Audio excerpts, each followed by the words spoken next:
Vous dormez, vous faites aller limite un beau rêve, vous ouvrez les yeux, vous voyez ça. Vous dites mais je suis où en fait? Je suis en enfer là. On peut pas laisser des gens vivre comme ça, c'est pas possible. Elle témoigne à visage couvert pour protéger ses enfants, dit-elle. Les protéger de la honte, du mal logement. On se sent mal, on peut plus inviter personne à la maison, on se sent isolé, on se sent démuni en fait. 14 ans que cette famille vit dans ce logement social. D'année en année, la situation s'est dégradée, en témoigne l'état de ce radiateur. Dans un rapport, la mairie de Lille elle-même constate les dégâts matériels. Il y a surtout les conséquences pour la santé.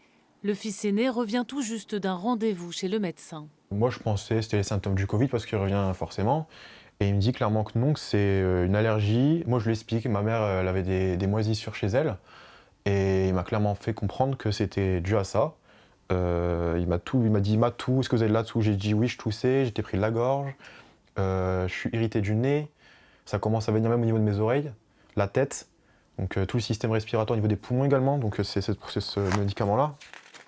Conséquences pour la mère de famille aussi. Atteinte d'une maladie génétique rare, elle dit souffrir chaque jour un peu plus. C'est une maladie qui attaque les reins, les poumons, le cœur, le cerveau, la peau. Et en fait, ça a déclenché 35 pneumonies depuis que je suis dans ce logement. Donc, toujours hospitalisé. Et ça bouge pas, ils me laissent comme ça. Pour eux, c'est moi qui entretiens mal le logement, que je chauffe pas assez. Pourtant, j'ai 600 € de facture d'électricité par mois. Donc, Eux, ce sont les services du bailleur social. Des propositions de relogement ont bien été faites, bien trop loin de l'hôpital, bien trop loin de ses besoins. Vous choisissez quoi, Douai ou Dunkerque? Vous avez 2 minutes pour répondre. 2 minutes. Et si vous voulez pas, c'est à dégager.